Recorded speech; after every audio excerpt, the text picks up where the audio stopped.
कांग्रेस की वरिष्ठ नेता प्रियंका गांधी ने आज मोदी सरकार पर करारा हमला बोला। वो एक तरह से आज पूरी झांसी की रानी की तरह मोदी सरकार पर बरसीं। उन्होंने कई मोर्चों पर मोदी सरकार को विफल बताया। उन्होंने कहा कि बेरोजगारी के मामले में, महंगाई के मामले में सरकार ने कोई कदम नहीं उठाया। लोगों का जीवन इतना मुश्किल हो गया है कि आज लोगों को बहुत परेशानी का सामना करना पड़ रहा है। बच्चों की फीस नहीं भर सकते। घर की अगर इस बारिश के मौसम में मरम्मत करानी है तो महंगाई का आलम यह है कि वो मरम्मत का सामान नहीं ले सकते, मरम्मत नहीं करा सकते। इसके अलावा किसानों की आमदनी के मामले में उठाया कि धन्ना सेठ 1600 करोड़ रुपए प्रतिदिन कमा रहे हैं जो मोदी जी के मित्र हैं, और किसान 27 रुपये भी मुश्किल से प्रतिदिन कमा पाता है। इसके अलावा उन्होंने कई मुद्दों पर, महिलाओं पर अत्याचार के मुद्दे पर, मणिपुर की घटना के मुद्दे पर और मध्य प्रदेश में घोटाले पर जो घोटाले हो रहे हैं उनके मुद्दे पर एक तरफ मोदी सरकार को घेरा और दूसरी तरफ मुख्यमंत्री शिवराज सिंह चौहान की मध्य प्रदेश सरकार पर हमला बोला।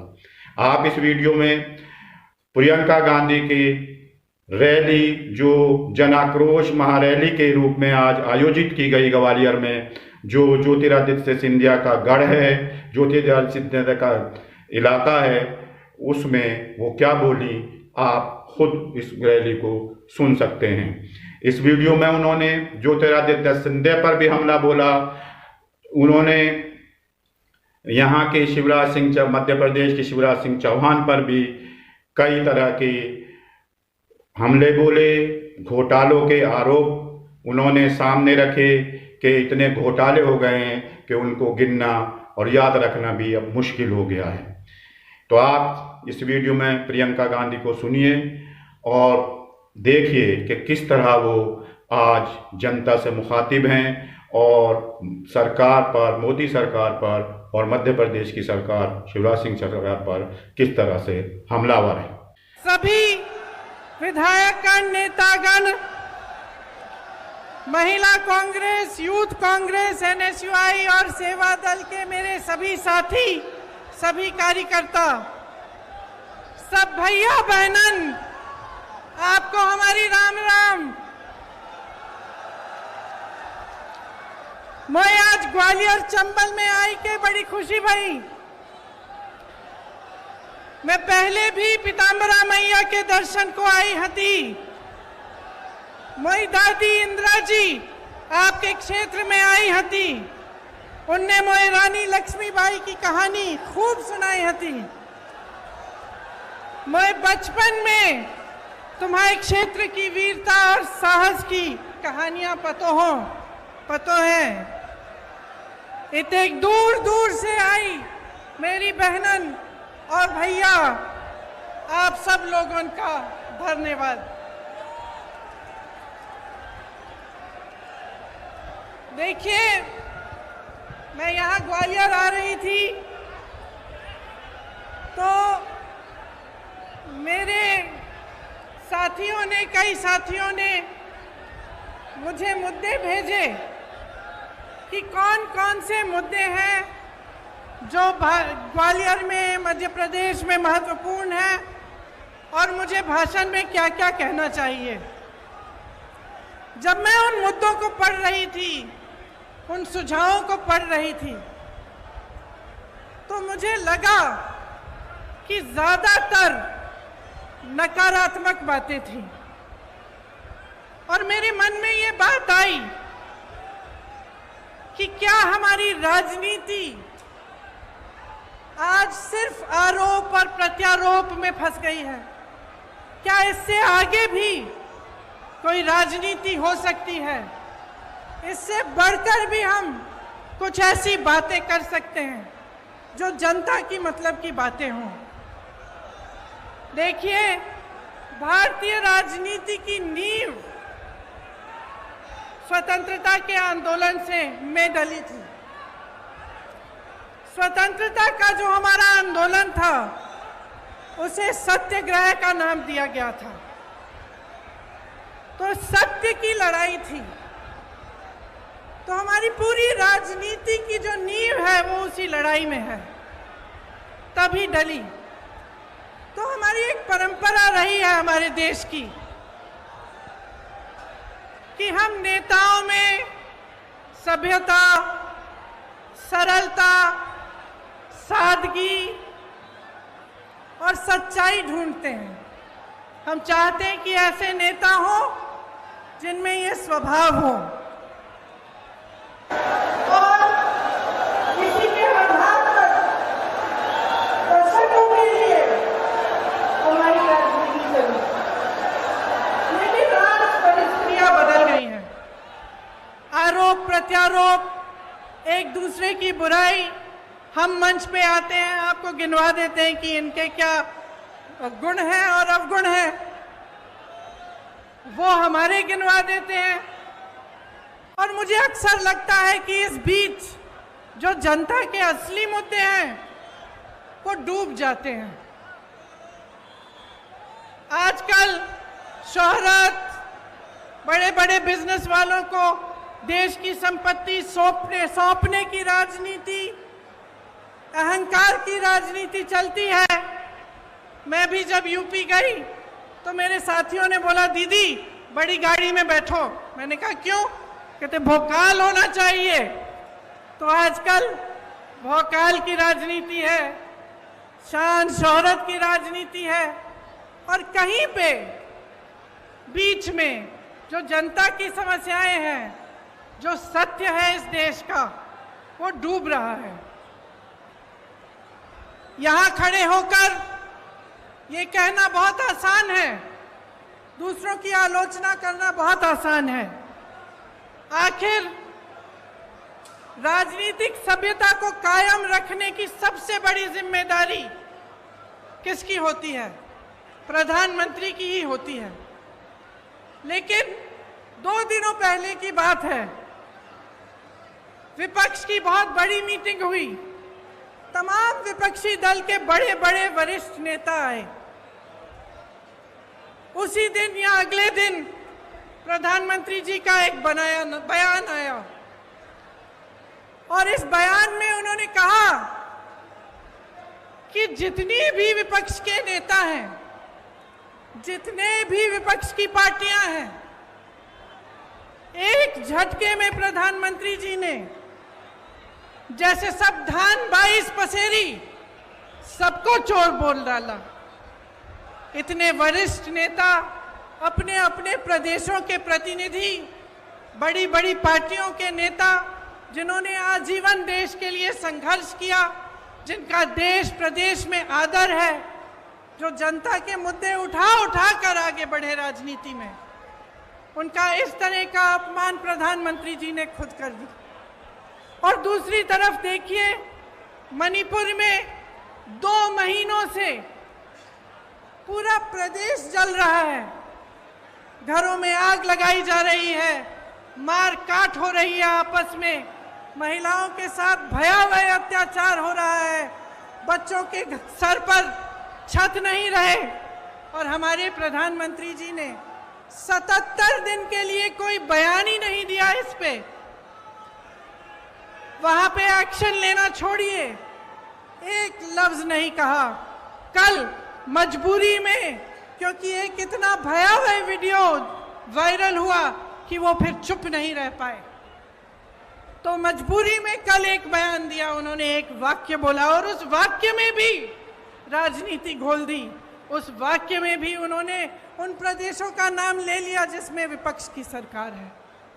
तो मैं आपसे पूछना चाहती हूं कि ये जन आक्रोश लिखा है, ये जन आक्रोश किस बात का? ये जन आक्रोश आपके ही मुद्दों पर है कि नहीं है? और यहां खड़े होकर मैं भी इस 30 मिनट के भाषण में 10 मिनट प्रधानमंत्री जी की आलोचना कर सकती हूं। 10 मिनट के लिए मैं ये कह सकती हूं कि कितनी घोषणाएं, नकली घोषणाएं की, कितने घोटाले किए, कितने नाटक करते हैं शिवराज जी। और मैं 10 मिनट के लिए सिंधिया जी के बारे में भी बोल सकती हूं कि किस तरह से अचानक उनकी विचारधारा ही पलट गई।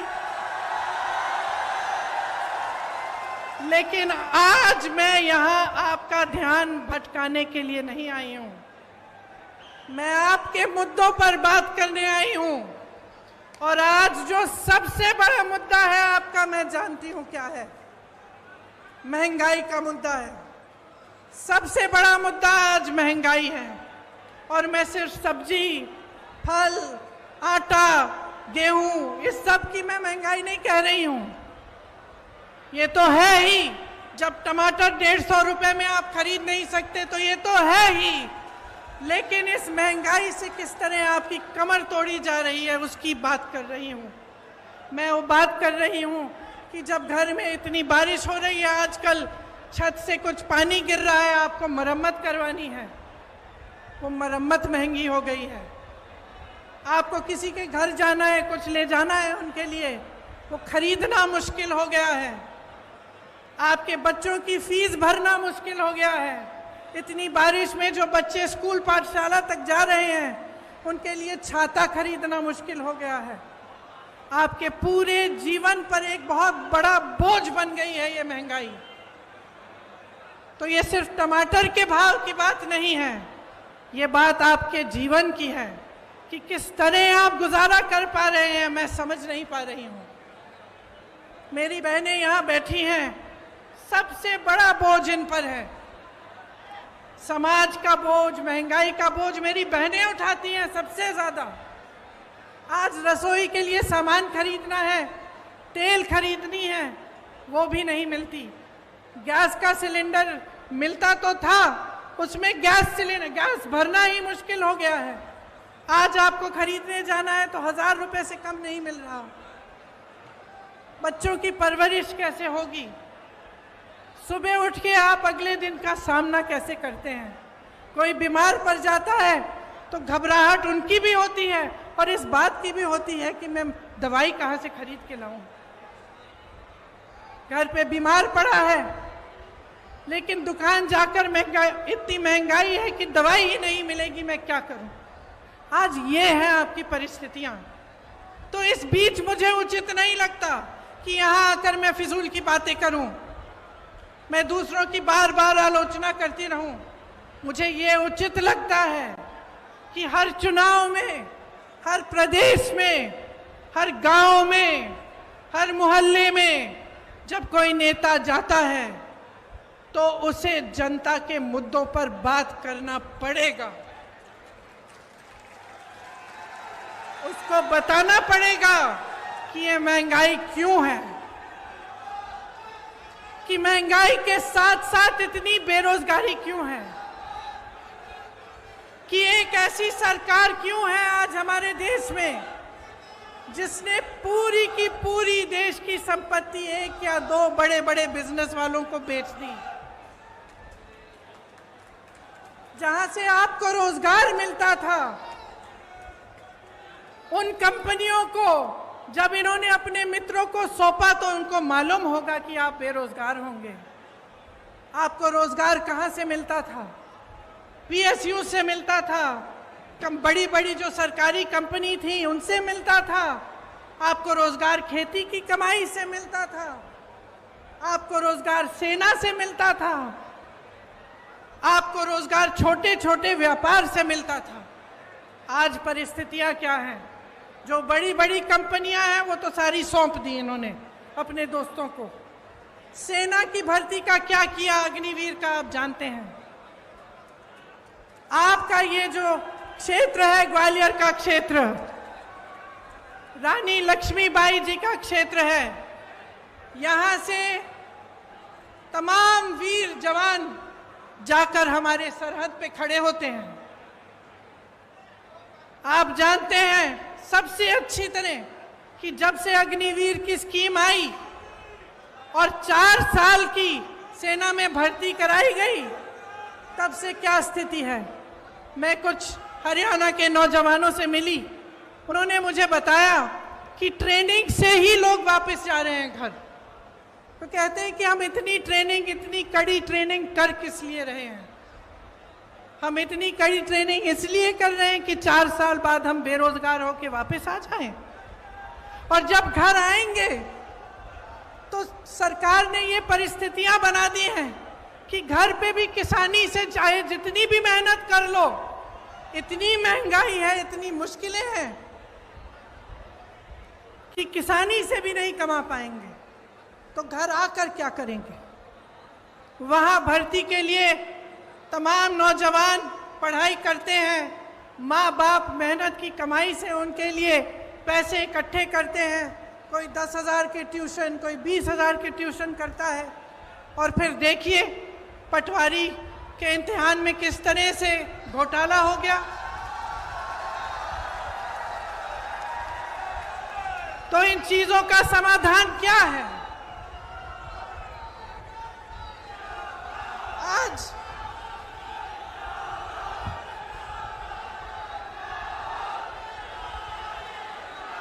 शर्म की बात है, शर्म की बात है कि सिर्फ मात्र सरकारी जो नौकरियां हैं मात्र 21 दी गई हैं पिछले 3 सालों में। 2018 में जब हमारी सरकार बनी थी तब इन्होंने सरकार गिराई, उससे पहले इनकी सरकार 10 सालों से चल रही थी, उससे ज्यादा आज 18 सालों से इनकी सरकार है और ये परिस्थितियां हैं। तो चुनाव के पहले ये कहने का क्या फायदा है कि हम फलां स्कीम बनाएंगे, हम महिलाओं को कुछ देंगे, हम नौजवानों को रोजगार देंगे? क्या फायदा है? 18 साल से तो आप सरकार में रहे हैं, तब तो आपने कुछ दिया नहीं।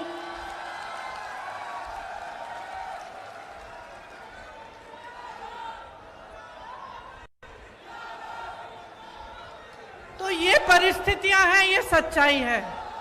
आपके मुद्दे क्या हैं?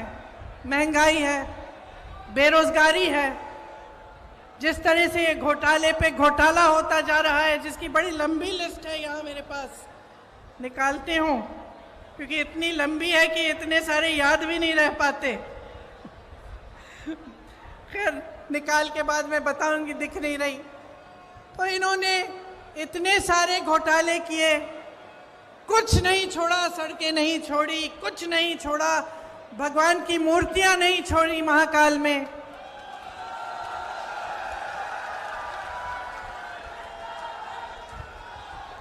देखिए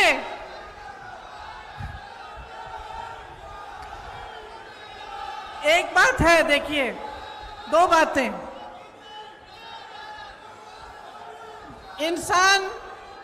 इंसान की जो नींव होती है ना, उसी तरह की नियत होती है, और उसी तरह से जो सरकार होती है उसकी जो नींव होती है उसी तरह की नियत होती है।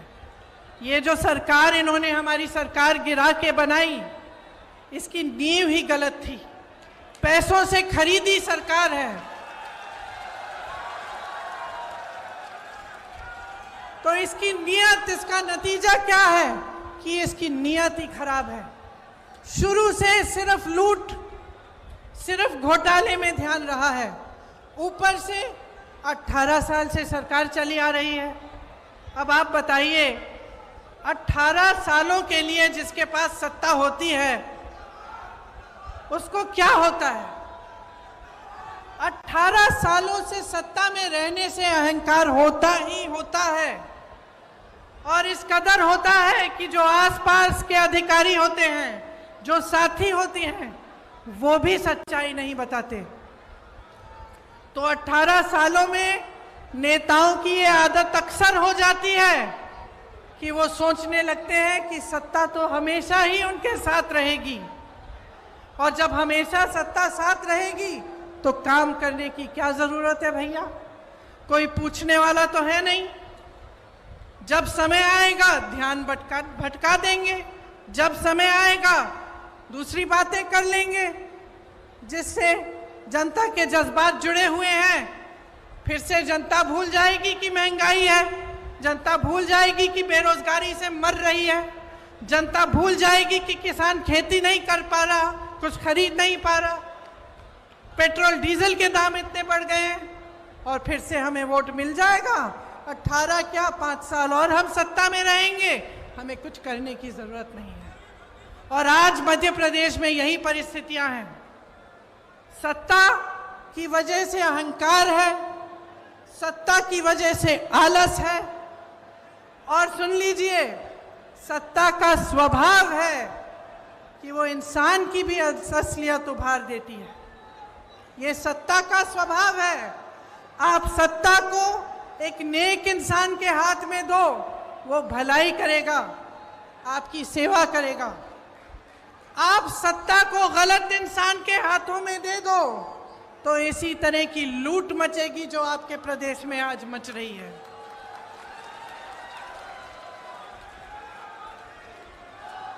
महंगाई, बेरोजगारी से समाज में तनाव बढ़ता है। जब समाज में तनाव बढ़ता है तो अत्याचार बढ़ते हैं, और अत्याचार हमेशा उन्हीं पर होते हैं जो ज्यादा कमजोर हैं। आप सबने देखा कि आदिवासियों के साथ किस तरह की हरकतें की जा रही हैं। आपने देखा कि इनके शासनकाल में दलितों के साथ कितने अत्याचार हो रहे हैं। महिलाओं की तो हम बात ही ना करें, हर रोज बलात्कार होता है।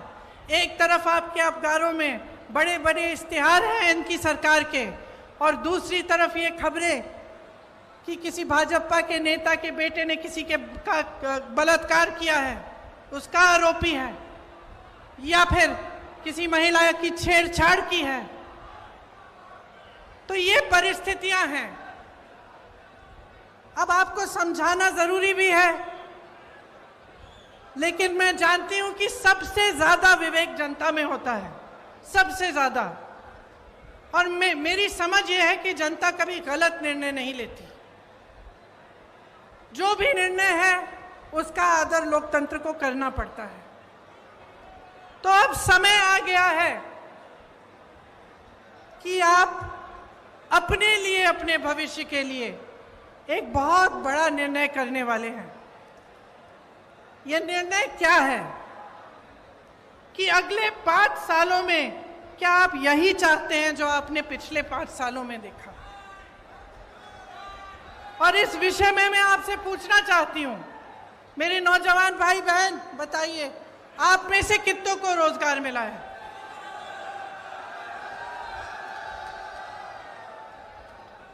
मेरे किसान भाई बहन यहां हैं, आपकी जिंदगी बेहतर हुई है कि नहीं?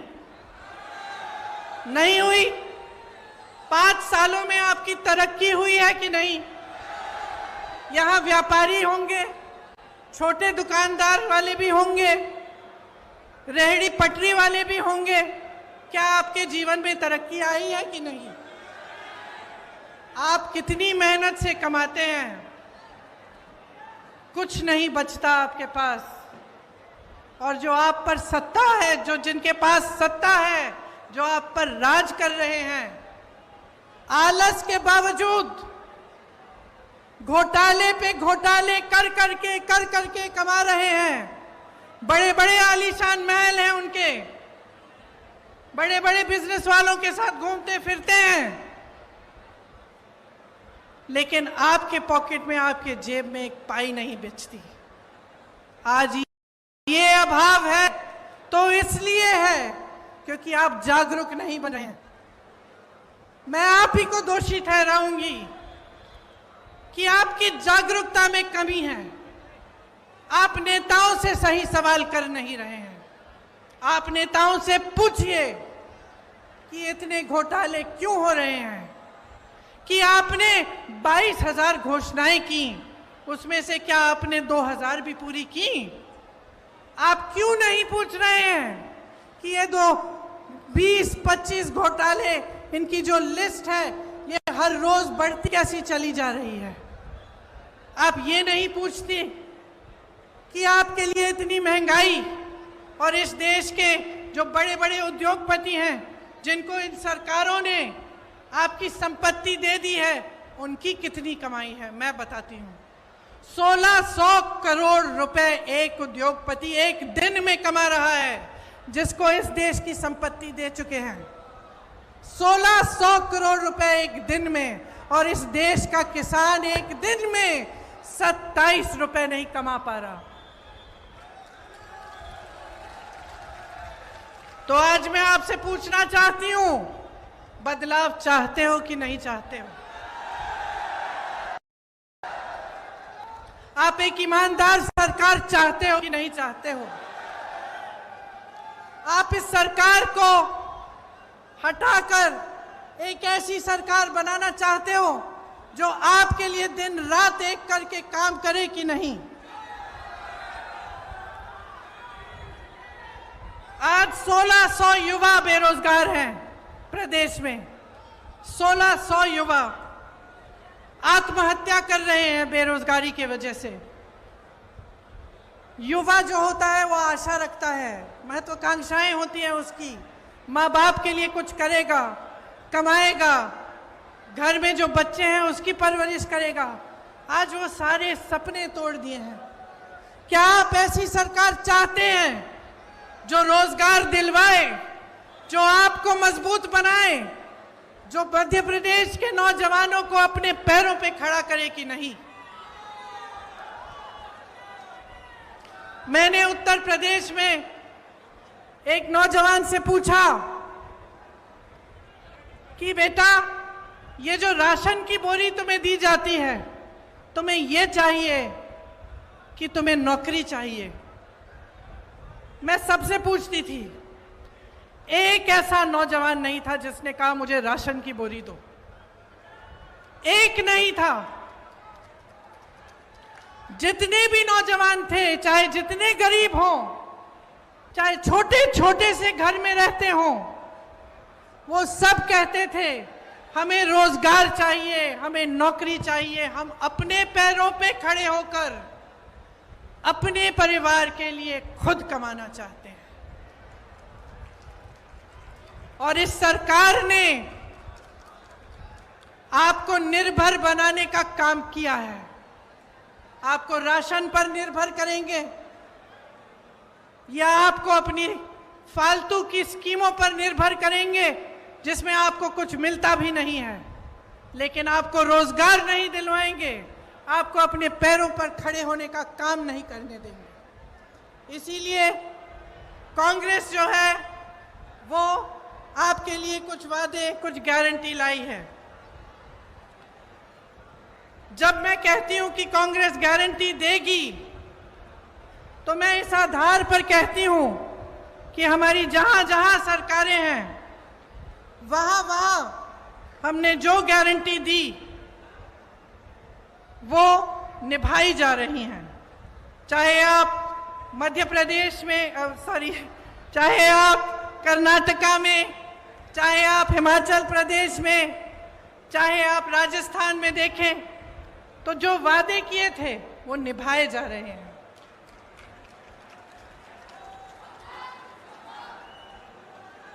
राजस्थान में, छत्तीसगढ़ में, हिमाचल प्रदेश में पुरानी पेंशन की स्कीम लागू है।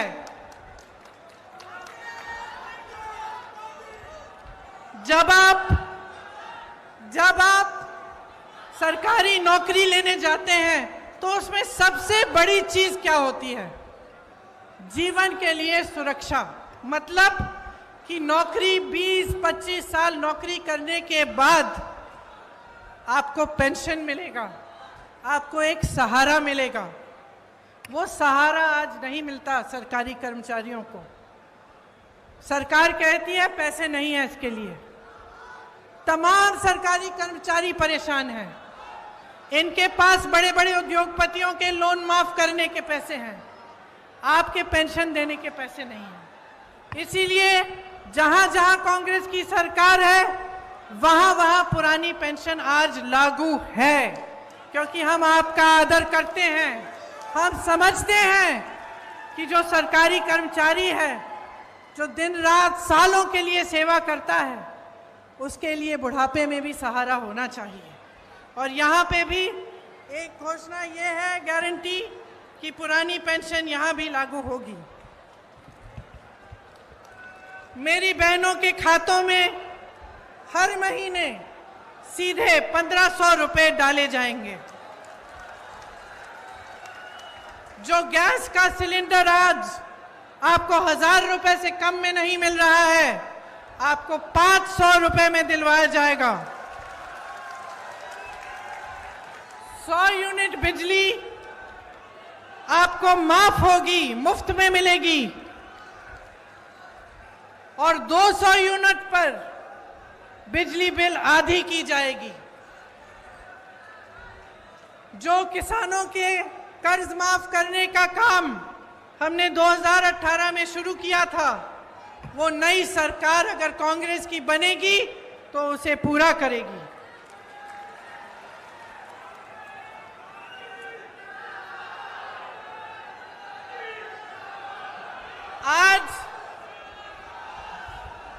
आज छत्तीसगढ़ में कांग्रेस की सरकार है, 2600 रुपए धान मिल रहा है। 2600 रुपए आपको मिलते हैं धान के लिए।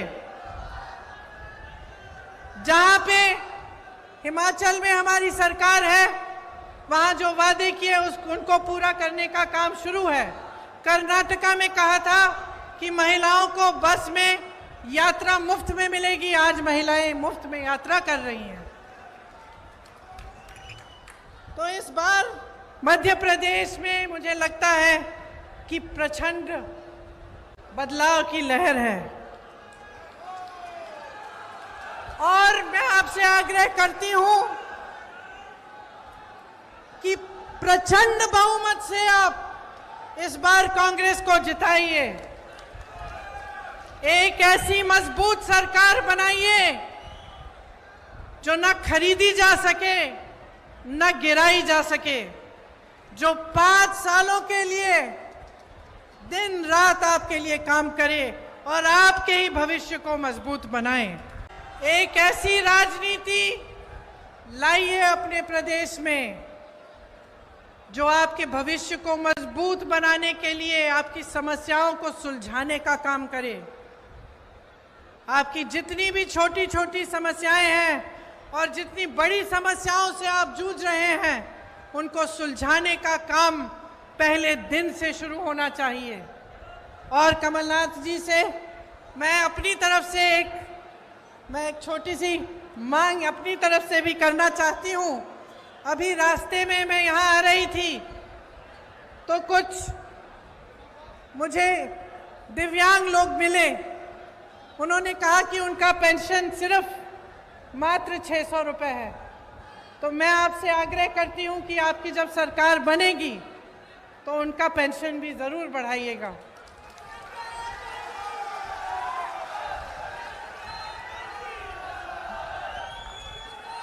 देखिए, ये ग्वालियर चंबल की धरती है।